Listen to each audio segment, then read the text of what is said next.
Cuando lo público cedió terreno a lo privado. La estrategia de quienes controlan el poder ha consistido principalmente en apoderarse de todos los bienes públicos, reduciendo al Estado al control de la seguridad, dado que posee el monopolio exclusivo de la fuerza. Chile ha sido uno de los países que más lejos ha llevado el dogma monetarista, bajo la égida de uno de sus teóricos, Milton Friedman. En la época de la dictadura se dieron a la tarea de arrasar y saquear al Estado. Privatizaron casi todo, enarbolaron las banderas de la libre competencia, aunque ello no fuese más que una trampa que liquidó a miles de pequeños productores privados y abrió el camino a la concentración extrema de la propiedad. Las tesis de los neoclásicos de que productores y consumidores son racionales y operan bajo la libre competencia ha sido a lo largo de décadas nada más que una argucia que ha dejado como resultado en Chile y en todo el planeta la consolidación de oligopolios y monopolios, contrarios por el vértice al relato de los defensores del libre mercado. El ataque a lo público comenzó a los pocos años de derrocado el gobierno de Salvador Allende. En 1978, la configuración de los nacientes grupos económicos ya mostraba una tendencia a la concentración, que solo podía explicarse por las desregulaciones que en materia económica la dictadura había implementado.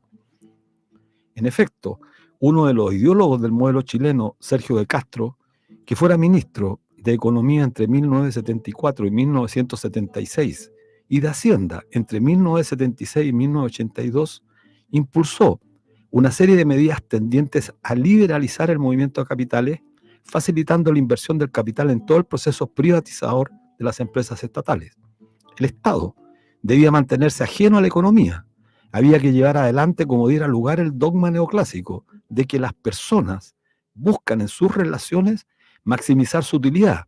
Y dado que productor y consumidor son seres racionales, entonces nadie podría intervenir en esa relación, entiéndase el Estado, y asignar al mercado un lugar de preponderancia para cumplir con dicho propósito.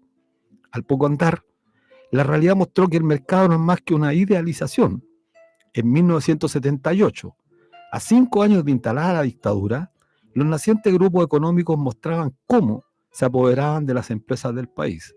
Según Fernando Dace, en su célebre mapa de la extrema riqueza, los 3 más grandes grupos económicos poseían un control de las empresas y un patrimonio ya en esa época preocupante. De las 250 empresas más relevantes, Cruzar Larraín controlaba 37, que representaban un 24,7% del patrimonio total, que a esa fecha ascendía nada más ni nada menos que a 3.788 millones de dólares. Javier Vial, de los Pirañas, controlaba 25 empresas cuyo patrimonio representaba el 12,6% del total, y el Grupo Mate, el tercero, poseía 12 empresas que representaban un patrimonio del 8,6%. Es decir, la concentración ya comenzaba su tarea de apoderarse de la gran mayoría de las empresas. Luego del fin de la dictadura, la concentración de la riqueza continuó, incrementándose según el informe de World Inequality Report de 2022, el 1% más rico de Chile concentraba el 49,6% de la riqueza total del país, mientras que en Brasil controla el 48,9%, en México el 46,9% y en Estados Unidos el 34,9%. O sea, Chile es el campeón en el continente en concentración y en desigualdad. ¿Cómo fue posible entonces que Chile, a pesar de todo el relato instalado por más de 40 años acerca de la libre competencia, de que el mercado libre permitiría la mejor reasignación de recursos y riqueza, terminara groseramente encabezando la lista de países con la más brutal concentración, que al mismo tiempo genera el otro extremo, la pobreza extrema de millones en el país? ¿Cómo fue posible eso? Bueno, por la jibarización del Estado bajo la dictadura y profundizado bajo los posteriores gobiernos de la concertación, por la privatización de cientos de empresas públicas, por la captura de los derechos sociales convertidos luego en suculentos negocios privados como la salud, pensiones, educación y vivienda. Fue posible además esta brutal concentración porque desregularon todo. En el mundo laboral, eso se tradujo en una extremada flexibilización de las normas laborales, que no es otra cosa que privar a los trabajadores de derechos, impidiendo que una herramienta eficaz para combatir justamente la concentración a través de una mejor redistribución, como es la negociación colectiva ramal, se conculcara a través del plan laboral, cuyos principios a la fecha se mantienen incólumes. Fue posible también porque la destrucción de lo público, lo que es de todos, pasó a ser de pocos, a privados. La desregulación de toda norma que atentara contra esos objetivos fue derogada y se impulsó, bajo el discurso de la libertad económica, el camino que favoreció la iniciativa privada y con ello la concentración obscena de la riqueza. Así puede entenderse, por ejemplo, la desregulación en materias favorables al inversionista en normas del uso del suelo, que permitieron indiscriminadamente el desarrollo de industrias dañinas para el ecosistema, entre las que se cuentan los monocultivos, que dejaron sin agua a territorios importantes de nuestro país. De la misma manera que debe entenderse la apropiación que se ha hecho durante 43 años de los ahorros previsionales de los trabajadores para financiar expansiones del capital tanto en el país como fuera de él. Cuando un Estado renuncia al ejercicio de dotar de normas esenciales a una sociedad para garantizar el ejercicio de derechos a quienes la constituyen, esa sociedad, ese Estado, pierde sentido para quienes lo habitan. Y eso es lo que ha pasado en Chile en las últimas décadas. Un país cuyo desarrollo, cuyo progreso solo lo disfrutan unos pocos. Y esa relación de desigualdad unos con otros solo ha sido posible, insistimos, por la destrucción de los bienes públicos a los cuales, si fueran públicos, todos podrían en igualdad de oportunidades acceder a ellos. Como fueron privatizados, entonces solo acceden quienes pueden adquirirlo. Es la lógica de los monetaristas que dominan la economía y también la política. La disputa, por tanto, de lo público y lo privado no es algo menor. Está en el centro de la problemática, pues al final de la evolución de la distribución de la riqueza tiene mucho que ver con un tema político, que no solo se explica por razones económicas. El desafío, por tanto, es abordar este aspecto políticamente. De lo contrario, la privatización del Estado chileno terminará por consolidarse y, de paso, arruinando a las grandes mayorías que habitan nuestro territorio.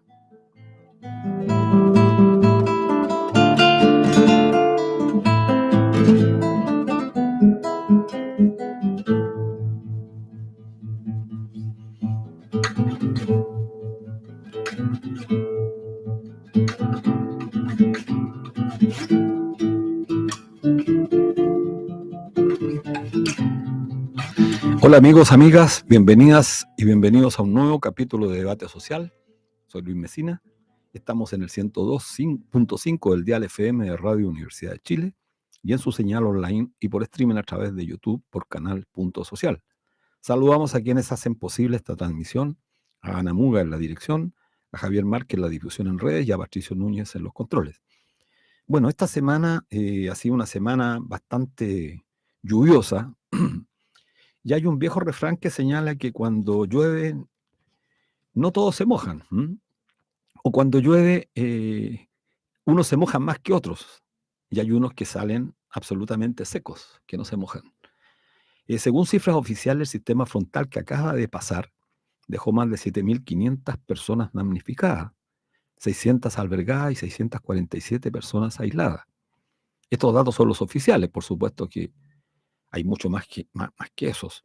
3.341 viviendas con daño menor, 447 con daño mayor y 3 destruidas, mientras que otras 6.288 viviendas están en proceso de evaluación.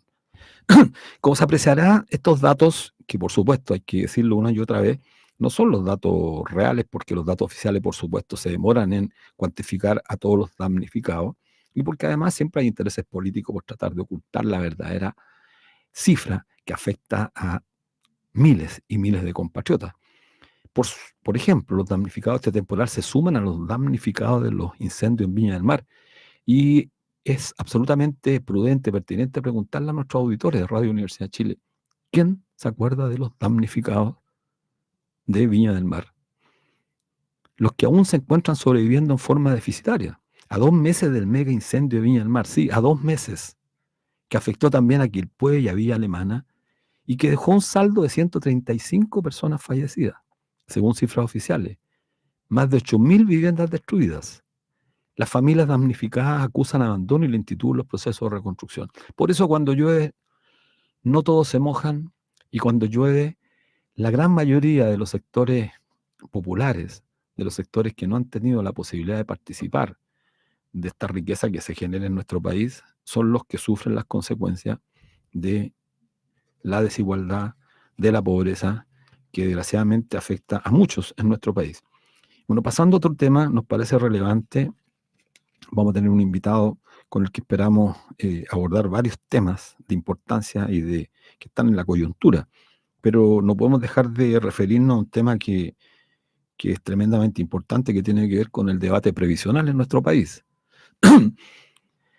Actualmente se encuentra en este debate previsional 3 ejes que hemos denominado. Uno es la propuesta del gobierno que actualmente está radicada en la Comisión del Trabajo del Senado, cuya comisión preside el senador Moreira, Iván Moreira, y que se encuentra debatiendo la propuesta que surgió de la Cámara de Diputados y Diputadas, y que consiste en entregarle al mercado capital, entregarle a las AFP un 3% y el otro 3% iría supuestamente a solidaridad. Bueno, la derecha ha sido bastante contundente, bastante clara, que ni un peso más iría a solidaridad, y quieren que los 6 puntos íntegramente vayan a capitalización, es decir, vayan a potenciar el mercado de capitales, que es justamente una de las razones que explica en gran parte la tremenda concentración de la riqueza. No lo decimos nosotros, lo dice incluso un informe de la OIT del año 2019. Y ese es un tema. Pero ha surgido también una propuesta que presentaron los diputados Cuello, junto al diputado Santana del Partido Socialista, Cuello del Partido Comunista, con el diputado Boris también del Partido Comunista, que plantea que habría que hacer una modificación constitucional para permitir que los trabajadores se vayan a las Fuerzas Armadas. Por supuesto que esta medida genera inmediatamente simpatía, porque la desesperación en la que se encuentra la gran mayoría de actuales pensionados, cualquier propuesta le parece absolutamente necesaria, toda vez que las pensiones siguen cayendo en monto y las perspectivas para quienes se van a jubilar en los próximos años también son cada día más dramáticas. Es una propuesta que está en la mesa, que hay que evaluarla, que hay que analizarla, etc. Pero hay una tercera propuesta, que es la que presentaron un grupo de parlamentarios encabezado, entiendo, por la diputada Pamela Giles, que plantea el retiro de los fondos de pensiones. Por lo tanto, hay 3 planteamientos hoy día. Parece razonable, antes de pronunciarse más en profundidad sobre lo que debiera ser la postura del movimiento social y particularmente la postura de la ciudadanía respecto de ese ahorro forzoso que durante 43 años ha ido acumulándose en beneficio de unos pocos, en realidad en beneficio de los especuladores financieros, decidiera. Y parece razonable que, de no mediar una reforma estructural que efectivamente mejore las pensiones y acabe con el negocio, parece razonable entonces pensar en que es mucho más razonable retirar todo el ahorro de los trabajadores y colocarlo al servicio de cada uno, porque esa es la lógica que opera bajo esta capitalización individual. Es decir, que cada uno decida lo que quiere.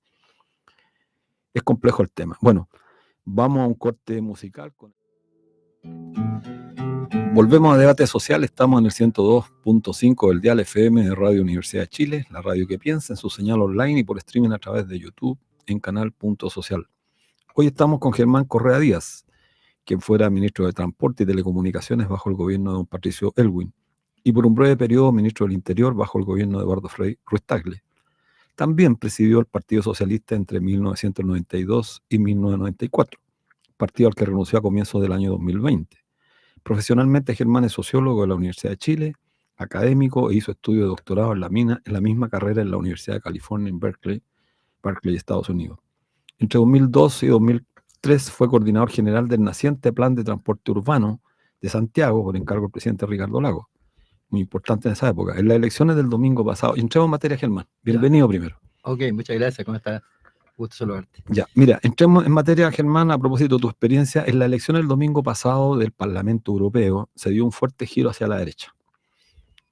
Estamos hablando del viejo continente, donde hasta hace algunas décadas atrás la socialdemocracia tenía casi 15 gobiernos controlados. Así es. Hace 4 décadas el Partido Comunista en Italia era tremendamente importante, en Francia no era menor, controlaban la CGT, los sindicatos importantes.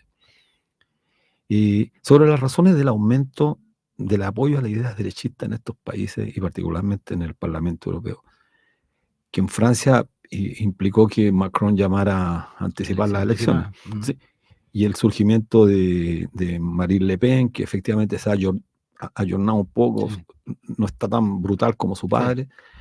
Pero, ¿qué explicación tienes tú? El caso que está pasando en Alemania, que es francamente increíble, la alternativa para Alemania ha ido ganando posiciones. ¿Cómo ves tú este giro, este curso tan radical? Mira, yo lo veo de manera un poquito distinta como habitualmente se analiza este tipo de fenómenos, y es que más que avance la derecha o que gane la extrema derecha, porque ya ni siquiera estamos hablando de derecha, sí, estamos hablando también de extrema derecha, creo que lo que pasa es que pierde las fuerzas democráticas, las fuerzas, digamos, de centro izquierda en general, lo que se llama esa cosa tan vaga de progresismo, es el que pierde, ¿no? No es que gane necesariamente la derecha, se pierde por este lado porque yo creo que desde hace mucho tiempo, y ahí viene el desencanto con la política, ese sector de la política a nivel internacional, desde luego y desde luego en Chile, ha fallado, no ha cumplido con su cometido en cuanto a fortalecer la democracia, ampliar la democracia, ¿no es cierto?, con más participación, con más protagonismo de la gente. Todo lo contrario, se ha cerrado elitariamente, en élite muy cerrada, reproducción de las élites, ¿no?, que ya las diferencias ideológicas son muy pocas entre ellas, lo que importa es la mantención del poder y el resguardo de los poderes económicos constituidos. Entonces, al final, ese alejamiento profundo, estructural, diría yo, es lo que ha producido ese alejamiento, en definitiva, y la gente empieza a optar por otros que les ofrecen alternativas, que al final creo que se van a develar falsas, pero hasta que la gente vea eso en la práctica va a pasar un tiempo y seguramente las derechas van a triunfar en muchas partes. Claro, bueno, es una suerte de axioma, o sea, si la derecha avanza es porque la izquierda retrocede, claro, ¿no es cierto? ¿No? Pero entonces entremos en la otra, miremoslo desde la otra perspectiva. ¿Por qué crees que la izquierda entonces retrocede? Exactamente, ese es el gran tema. Bueno, hay muchas razones, yo diría que hay razones como profundas, histórico-estructurales, y hay otras más de no tanta envergadura, diría yo. En el orden de las primeras, no olvidemos que las izquierdas hemos observado una derrota pero estratégica mundial con la caída de los socialismos reales que durante tanto tiempo defendimos frente a las fuerzas del imperialismo. Tú recordarás esas frases propias de la izquierda que teníamos, ¿no es cierto? Y en que inclusive no reconocíamos públicamente las brutalidades que se cometían en ese régimen socialista para no darle municiones al imperialismo y atacar estos proyectos avanzados. Pero también sabíamos mucho, ¿no es cierto?, que eran dictaduras en definitiva, como lo demostró la historia, porque esos regímenes cayeron no por invasiones de las fuerzas del imperialismo, ¿no es cierto?, sino que cayeron por la movilización democrática de sus propios ciudadanos, ¿no? Sí. Un caso tras otro y se derrumbaron como castillo de naipes. Entonces yo creo que la gran lección es que, uno, bueno, hemos sufrido derrotas estratégicas de regímenes que defendimos no debíamos haber defendido porque no eran los regímenes socialistas que nosotros aspirábamos. Y segundo, después vienen todo lo que significa el incumplimiento de promesas, por así decir, de la propia izquierda, ¿no? Porque la izquierda se planteó siempre en todo el mundo cambios estructurales profundos, y muchas veces cuando la izquierda logró llegar a los gobiernos, no lo cumplían, finalmente se quedaban a medias, y no necesariamente porque no tuvieran la fuerza suficiente. Entonces, hubo fracasos también importantes. El fracaso también, digamos, económico, mal que mal, ¿no? La Unión Soviética lo que mostró fue un tremendo poderío industrial, fue capaz de participar en el triunfo de la Segunda Guerra con un tremendo desarrollo industrial a un costo social económico inmenso, pero no mantuvo tampoco esa promesa de otra economía diferente a la economía capitalista, ¿no es cierto? Era una economía ineficiente, tremendamente. Poco se habla de eso, sí. Poco se habla de economía centralmente planificada, fracasó. Entonces tampoco le estábamos proponiendo un modelo económico eficiente, ¿no? Porque finalmente, ¿qué es lo que es un modelo económico eficiente? El que produce crecimiento, desarrollo y al mismo tiempo satisface las necesidades fundamentales de la gente y ayuda además al progreso de la gente, ¿no es cierto? Que la gente siempre aspira y es justo que lo quiera. Entonces, cuando tú no logras un sistema, un modelo económico social que entregue aquello, ¿no? No estás a la altura de la promesa y por lo tanto, ¿por qué la gente tiene que seguirte apoyando? Así es. Mira, voy a plantearte otro tema, pero quiero que después al final podamos retomar este tema de la izquierda y la derecha. Hace poco, mira, la decencia, aunque muchos quizás no lo crean o perciban así, es un valor clave en la política, así como en la vida. Así es. Cuando se pierde, el resto poco importa. Eso es lo que está sucediendo con los partidos políticos y sus dirigencias. Han perdido la decencia. ya nada los avergüenza y toman como una gran fiesta democrática el acto de usurpación de la soberanía popular en que han entrado a levantar la actual alternativa de construcción de una nueva constitución. Esto lo escribiste en una columna que publicaste previo al segundo plebiscito de salida, con la propuesta surgida del Congreso y el gobierno. Hablemos de lo que ha sucedido con los partidos políticos. Vengamos un poco a Chile, porque ahí en tu escrito hay una cosa más valórica, de lo que la política siempre ha tenido que cumplir, que es un componente ético importantísimo. Pero ahí hay un cuestionamiento fuerte. Fueron poco a poco perdiendo la esencia. ¿A qué te refieres con eso, Germán? Mira, en política, como digo ahí, cuando comenzaste a leer, dije yo esas frases las conozco, porque obviamente eran mías. Sí. Y me fui dando cuenta que eran mías y que venían de esa columna que escribí.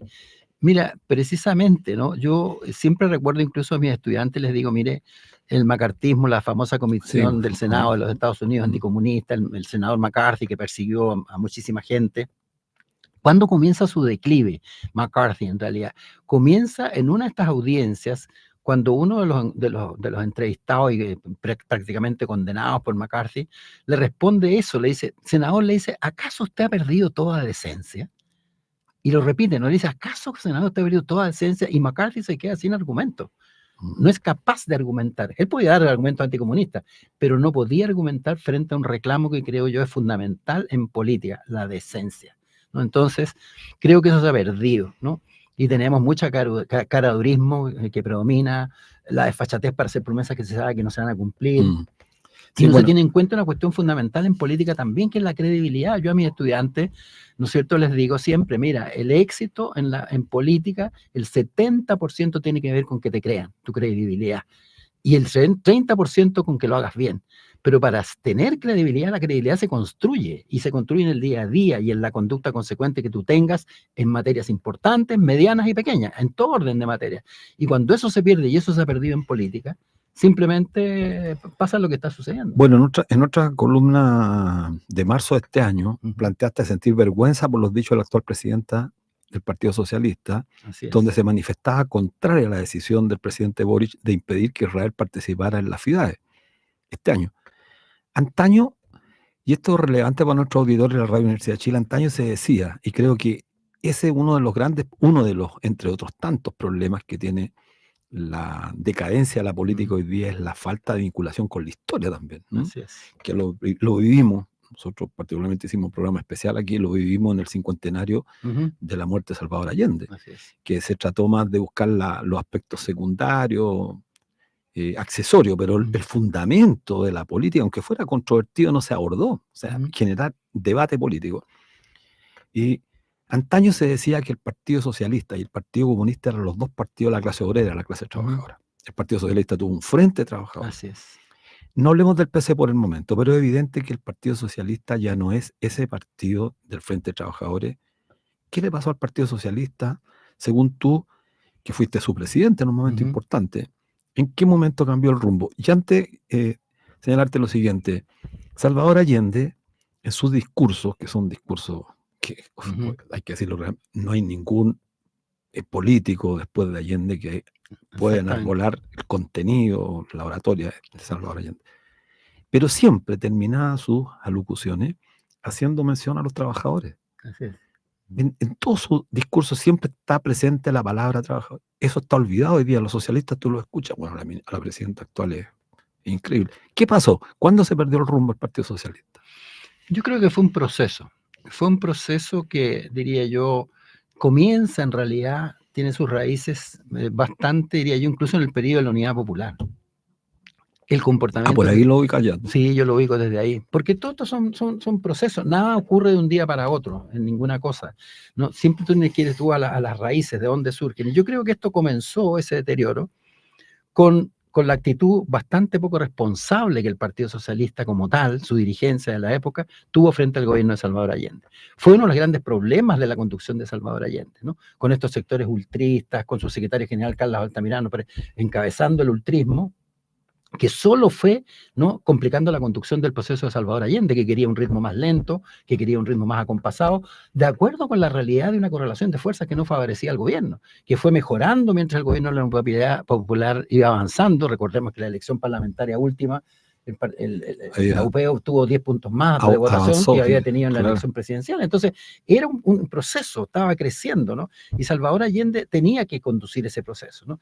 Pero no, el Partido Socialista finalmente no lo dejó, ¿no? Y el Partido Comunista fue mucho más cauto, fue más retraído en eso, pero el Partido Socialista le complicó tremendamente la conducción a Salvador Allende. Y Salvador Allende de alguna manera fue perdiendo la manija y la gobernabilidad del país por las acciones fundamentalmente de su partido. Obviamente que también por la derecha, la conspiración, el imperialismo, todo lo que sabemos, la CIA, todo eso. Pero yo siempre prefiero poner el acento sobre mi responsabilidad más que la sobre otros, cuando hay cosas que afectan a mi conducta u organización, la autocrítica, en otras palabras. No, correcto, pero hay quienes sostienen la tesis contraria, es decir, que quizás el Partido Socialista debería haber jugado un rol mucho más decidido en términos de apoyar realmente a Salvador Allende y haber avanzado mucho más en las transformaciones, porque justamente a las elecciones que haces mención tú en marzo del 73, claro, más de 10 puntos gana Salvador Allende y eso es quizás la gota que rebalsa el vaso y que decía que Estados Unidos le golpe de Estado. Obviamente. Entonces, claro, porque la autocrítica me parece relevante que lo diga, es desde una perspectiva, pero ¿qué pasa con la perspectiva de aquellos que creían, equivocada o no equivocadamente, de que el proceso quizás, recuerda tú las consignas que habían, ¿no? O sea, sin transar, claro que sí. Fue el obstáculo, el PC el que debilitó más al gobierno que el propio Partido Socialista, salvo, como en eso estoy absolutamente de acuerdo tuyo, gente muy irresponsable que tenía postura ultrón y que no tenía absolutamente nada detrás. Sí, yo creo que no. Bueno, da para mucho el análisis de la propia medida de la Unidad Popular, pero hablando de las raíces de lo actual, digamos, una de ellas creo que es en ese periodo. Y de ahí viene lo siguiente, porque después de ese periodo, primero tenemos una derrota estratégica tremenda, con la caída de la Unidad Popular, el golpe de Estado y todo eso. Después viene la caída de los muros, ¿no es cierto? Sí. A fines de los años 80, no tantos años después históricamente. Y nos quedamos por lo tanto, sin referentes y sin alternativas, ¿no? Y después nosotros mismos entramos en un proceso de aparente renovación que en realidad fue sacar de la mesa socialista todo lo que servía junto con lo que no servía. Una cosa era renovarte y echar al tacho a la basura histórica lo que no te servía, y otra cosa lo que aún te servía desde el punto de vista de la base ideológica, la definición de clase que tenía el Partido Socialista en una sociedad altamente clasista como es la chilena. Porque hasta hoy día, ¿no?, lo ves, incluso lo vives en cotidianidad, el clasismo de la sociedad chilena, y por lo tanto para mí un proyecto político que se fundamenta en esa realidad sociológica más que política de la sociedad chilena es clave, y el Partido Socialista representaba eso que ya no representa. Porque hoy día el Partido Socialista es una maquinaria de reproducción del poder de una élite dirigente, punto, eso es. Entonces, eso ha llevado a la etapa última de degradación del Partido Socialista. ¿Por qué yo renuncio al Partido Socialista después de 57 años de militancia, ¿no? Después de haber sido su presidente, después de haberme jugado la vida, y yo no creo que sea una palabra grande decir que uno se jugó la vida reconstruyendo los partidos y la organización en dictadura, porque hubo muchos compañeros que perdieron la vida en ese empeño, otros tuvimos la fortuna de sobrevivir, e hicimos ese tremendo esfuerzo de recuperación para terminar en esto, ¿no? ¿Dónde están todo el sacrificio de los caídos, los torturados y todo lo demás? Entonces, te digo, aquí ha habido renunciamientos al final. Yo una vez le dije a Clodomiro Almeida, pero allá por el año 96, por ahí siempre conversábamos mucho. Bueno, tú fuiste de esa corriente, me acuerdo. Sí, pues yo fui del PS Almeida. Sí. Y yo le dije mire, a un Cloro, le dije, ¿saben qué? Yo creo que el Partido Socialista está herido en el ala, le dije, ¿no? Con Cloro siempre usábamos términos muy campesinos, porque él tenía una tradición y una trayectoria, y yo también un poco en el norte chico. Y me dice, ¿qué quiere decir con eso? Le dije, mire, creo que buena parte de la gente, y sobre todo la dirigencia, ya no se cree la posibilidad del socialismo, ya no se la cree, ¿no? Renunciaron a la utopía, ¿no?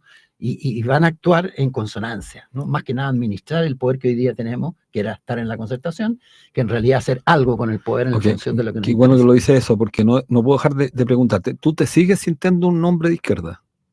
Absolutamente, socialista hasta la muerte. Perfecto. Entonces, para nuestro auditorio de este programa, hemos tenido un par de debates respecto a este tema, que creo que en Chile se elude el debate sobre esto. Tú ves, en Argentina se sigue discutiendo, se habla de socialismo, aquí en Chile esta es una herejía hoy día. Sí. Entonces, ¿qué es para ti hoy día ser de izquierda?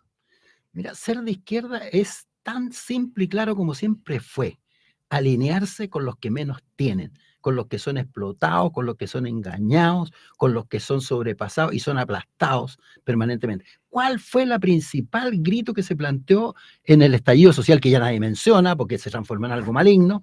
¿Cuál fue el principal reclamo ciudadano? Dignidad. Ese fue, y por algo renombraron la Plaza Italia Plaza Dignidad. Porque lo que hace este sistema es atropellar hasta la dignidad de las personas. No solamente las explota, le apoya la dignidad. Porque cuando una empresa te engaña con la letra chica, cuando tú tratas de deshacer un contrato que hiciste con mucha facilidad, en segundos, apretando un clic en la pantalla de tu computador, y cuando tratas de deshacerlo, lo he vivido, por eso lo estoy diciendo, tienes que hacer un proceso larguísimo hasta que al final logras desarmar un contrato. Están abusando, el abuso permanente. Entonces, todo eso es materia prima. ¿Por qué no se solucionan los problemas de la gente más pobre? Yo he estado en el gobierno, hay muchas más cosas que se pueden hacer que no se hacen. Es cosa de voluntad política y coraje político, porque hay que tener valentía también para hacer las cosas. ¿Y sabes cuál es la valentía? De poder perder la pega, de que te echen porque estás tratando de solucionar algún problema que es serio. Mira, hiciste mención que me parece relevante a propósito, y me facilita para hacerte una pregunta, porque hiciste mención al estallido el 18 de octubre del 2010, que efectivamente, como bien lo señalas tú, ha sido satanizado, ha sido estigmatizado. Y resignificado. Claro, pero además de eso responde a una estrategia de la derecha, de forma tal... No solo es la estrategia, claro, todo el conservadurismo que también está ligado a la exconcertación. Bueno, por eso ahí voy, porque aceptar eso significa lisa y llanamente renunciar al legítimo derecho a la movilización social. Así es, pues. Ya. Bueno, se desató la consigna, y a propósito tu recuerdo, que no son 30 pesos, son 30 años. Viene una crítica implícita a la concertación que tú lo estás diciendo. Como persona, y aquí te pregunto más en la personal, como persona que conformó los equipos ministeriales los primeros años. Además, tuviste un puesto re importante, ministro del Interior, y te tocó, el primer socialista, asumir la presidencia del país. Me recuerdo muy bien, porque yo trabajaba frente a la moneda.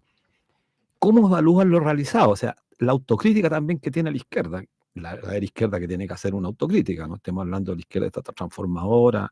Yo en realidad siempre me he preguntado, Danovich, ¿qué vínculo tiene con el Partido Socialista? ¿Qué vínculo tiene con la izquierda? Hay muchos que reivindican estos 30 años como desarrollo económico. ¿Qué te pasa a ti cuando escuchas eso? Algunos indicadores que muestran que Chile creció mucho en los 30 años, pero inmediatamente viene lo que tú llamaste la dignidad que se expresó en el estallido. El estallido no era la izquierda solamente, era el pueblo que salió a las calles, estudiantes, pobladores, ciudadanos comunes y corrientes. Así es. ¿Cómo enfrentas esa contradicción que todos tenemos en estos 30 años? Claro que hay una contradicción, y yo mismo he reflexionado mucho, lo he hecho también desde un punto de vista crítico y autocrítico. ¿Qué pude haber hecho yo diferente en su momento cuando pude haberlo hecho?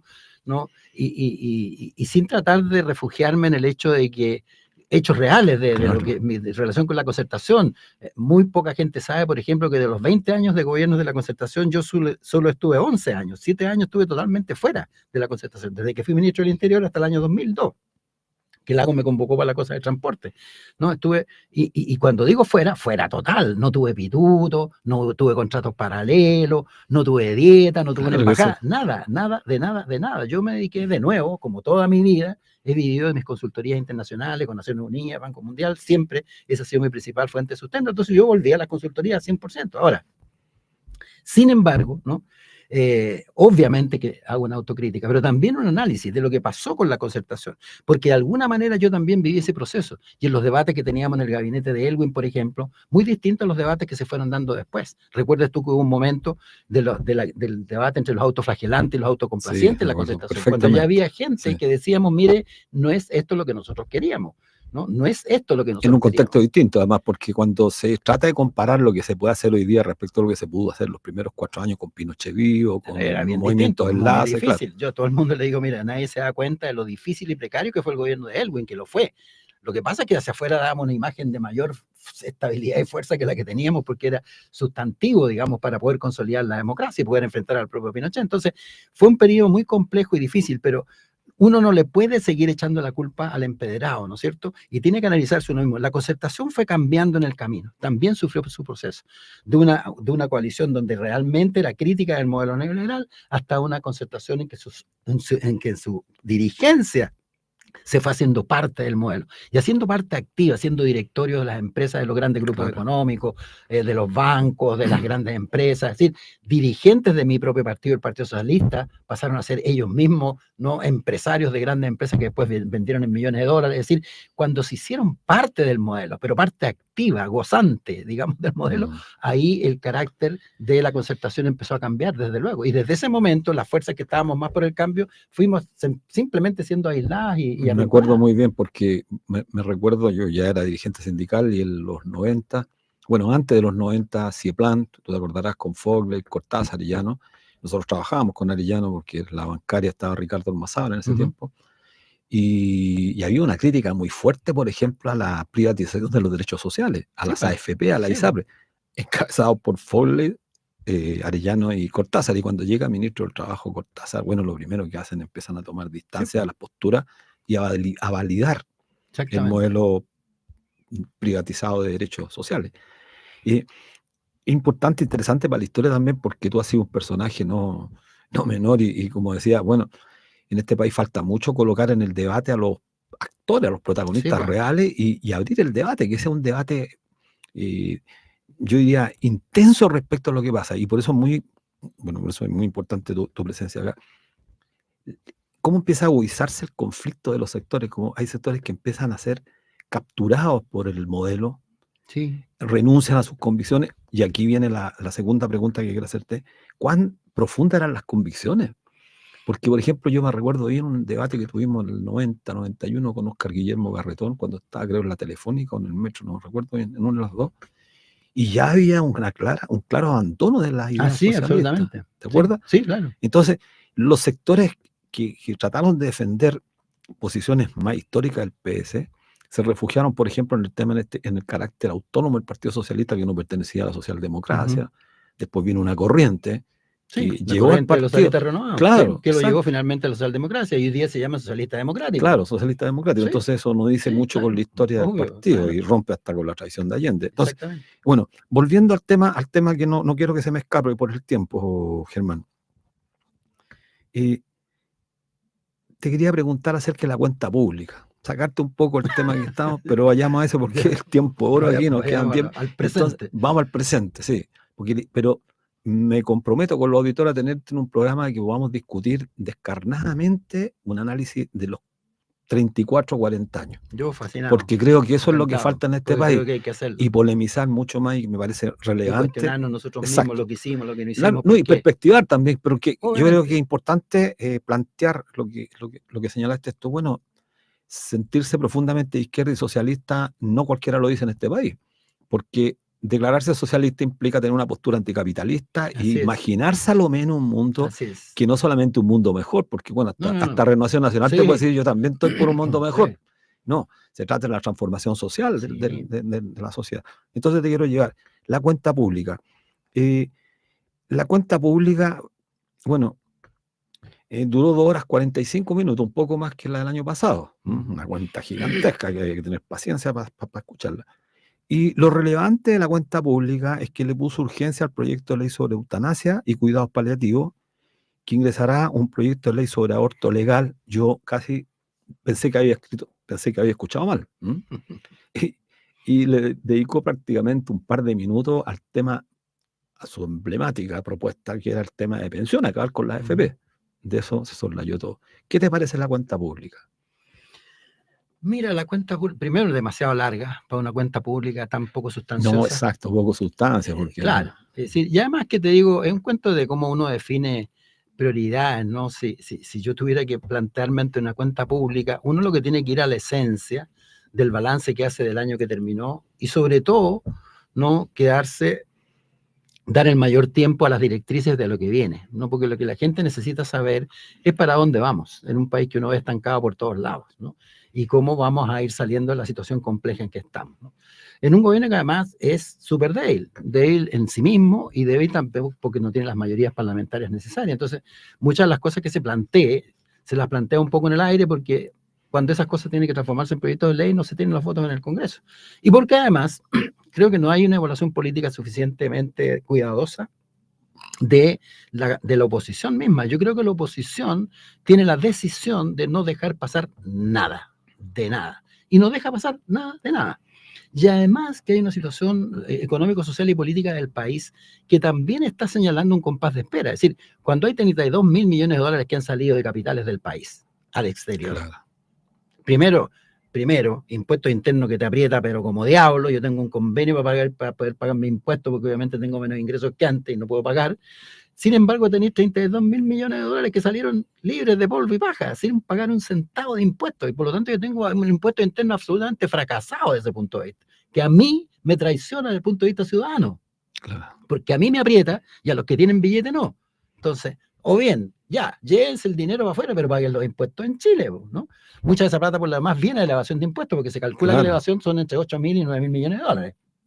Así que por lo menos un tercio de esa plata que está afuera es plata que es de todos los chilenos que no han pagado impuestos y que la han sacado afuera. Pero aparte de eso, eso significa que tenemos un país donde no se está invirtiendo. ¿Y por qué? Por la situación de estagnación política, económica, social que tenemos. Entonces, la cuenta pública me tendría que haber dado cuenta a mí como ciudadano de eso.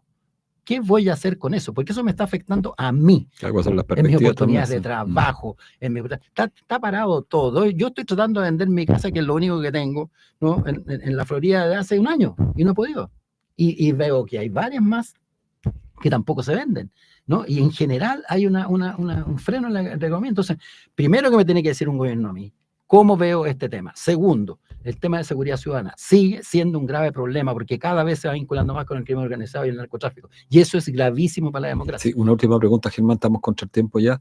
Perdona, en ese contexto, ¿qué importa la eutanasia y el aborto? Claro, tampoco van a pasar. Exacto. Además, no, es justamente, eso es lo más grave. Votos.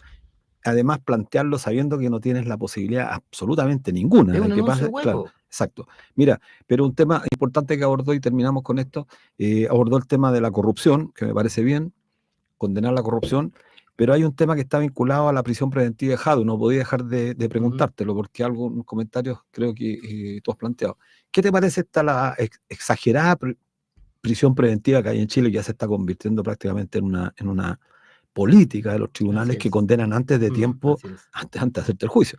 ¿Pero qué te parece Mira, primero, respecto a la corrupción, yo estoy totalmente de acuerdo que hay que combatirla como sea, ¿no? Junto con el narcotráfico, yo siempre lo digo, son los dos mayores males y peligros para la democracia, sin duda alguna, porque además se juntan. Pero respecto a esto de Jadwe, yo creo que primero, no se puede, en este país basta con que se inicie un proceso con alguien y ya está condenado por la gente, porque los medios de comunicación lo condenan, todas las opiniones lo condenan. Y el control de los medios, claro. De los medios. Y nadie es culpable hasta que un tribunal de la República no determine que lo es. Porque hemos visto decenas de casos en que casos muy bullados terminan siendo... Y pasa un tiempo después... Porque no hay pruebas judicialmente sustentables que prueben lo que se les acusa. Y las fiscalías, por favor, que han demostrado debilidades. Vemos que salió libre de Pablo Iglesias, el comandante en jefe de la Armada, que era evidente que había ahí, no, el del ejército. Perdón, del ejército, ¿no es cierto? El señor Fuente Alba, porque la investigación está mal hecha. Claro. ¿Quién me asegura que la investigación contra Jadwe está bien hecha? Bueno, por eso digo yo, esperar. Yo sigo lo que le escuché a Marco Enrique Minami en una entrevista que dijo, nadie debe ser decretado culpable hasta que los tribunales no lo digan. El caso de él, claro, es emblemático. Y el caso de él es uno de los muchos, de que la gente es condenada no solo por el hecho de iniciarse un proceso en su contra, y que mañana tal vez no se va a sustentar en tribunales. Así que para mí, Jadwe es inocente hasta que se pruebe lo contrario por los tribunales. Así creo yo también. Bueno, y creo que es pésima la medida que se ha tomado. Sí, y que desgraciadamente ratificó la corta apelación. Germán Correa ha estado con nosotros. Muchas gracias, Germán. Nos vemos pronto. Bueno, a todos nuestros auditores, nos vemos el próximo viernes a las 16 horas en un nuevo programa de Debate Social.